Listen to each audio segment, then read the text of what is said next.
ये कहानी उस गांव की है जिसका नाम सरकारी कागजों में तो सुखपुर था, लेकिन आसपास के 10 गांवों के लोग इसे खामोश नगर कहते थे। यहाँ सन्नाटा सिर्फ गूंजता नहीं था, बल्कि वो काटता था।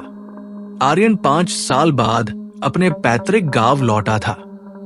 गांव के उस पुराने प्राथमिक विद्यालय के एक बंद कमरे का ताला खोलने आया था, जहां उसके दादाजी बरसों तक प्रधानाध्यापक रहे थे। दादाजी की वसीयत के अनुसार उस कमरे में कुछ पुरानी पांडुलिपियां और यादें थी, जिन्हें आर्यन को शहर ले जाना था। गांव पहुंचते ही उसे कुछ अजीब लगा। गांव की गलियां चौड़ी थी, घर पक्के थे, लेकिन कहीं भी कोई बच्चा खेलता हुआ नहीं दिखा। हर दरवाजे पर पीली मिट्टी से एक खास तरह का निशान बना हुआ था। स्कूल की इमारत, जो कभी बच्चों की आवाजों से गूंजती होगी, अब एक खौफनाक चुप्पी ओढ़े खड़ी थी। आर्यन ने तय किया कि वो रात स्कूल के उसी पुराने क्वार्टर में गुजारेगा। रात के सन्नाटे में जब वो कागजों को उलट पलट रहा था, उसे लगा जैसे गलियारे में छोटे छोटे पैरों की आहट हो रही है। बाहर झांकने पर उसे अपनी मां दिखी, जो 2 साल पहले गुजर चुकी थी। वो हाथ में वही पुराना कांसे का लोटा लिए खड़ी थी, जिसे वो हमेशा इस्तेमाल करती थी। आर्यन, बेटा, बहुत प्यास लगी है, इस स्कूल की क्यारी को पानी दे दे। आर्यन का दिल जोर से धड़कने लगा। उसे पता था कि यह सच नहीं हो सकता, लेकिन मां का चेहरा इतना वास्तविक था कि उसके कदम खुद ब खुद बरामदे की ओर बढ़ गए। जैसे ही वो आंगन की क्यारी के पास पहुंचा, वहां कोई नहीं था। बस फर्श की एक दरार से भूरे रंग का गाढ़ा तरल बाहर निकल रहा था, जैसे जमीन रो रही हो। अगली सुबह उसने गांव के मुखिया काका दीनदयाल से इस बारे में पूछा। काका की आंखें पथरा गई थी। उन्होंने फुसफुसाते हुए कहा, बेटा, यहां कोई हवेली या महल नहीं बचता, यहां सिर्फ मिट्टी बचती है। इस गांव की मिट्टी भूखी है।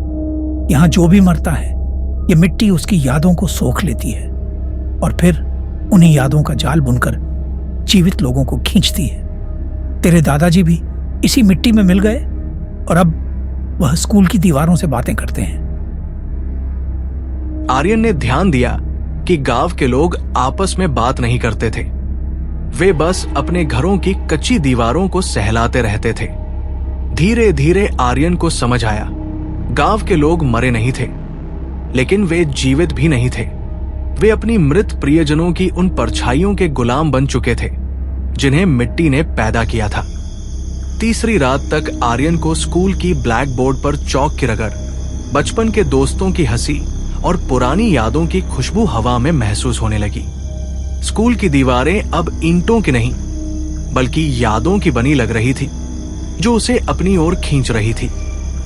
उसने भागने की कोशिश की, लेकिन जैसे ही उसने अपनी कार स्टार्ट की, टायर मिट्टी में धंस गए। जमीन से सैकड़ों हाथ निकले, मिट्टी के हाथ, जिन्होंने कार को जकड़ लिया। उन हाथों पर वही निशान थे जो गांव के हर दरवाजे पर थे। हमें मत छोड़ो आर्यन, हम तुम्हारी पढ़ाई, तुम्हारी यादें हैं।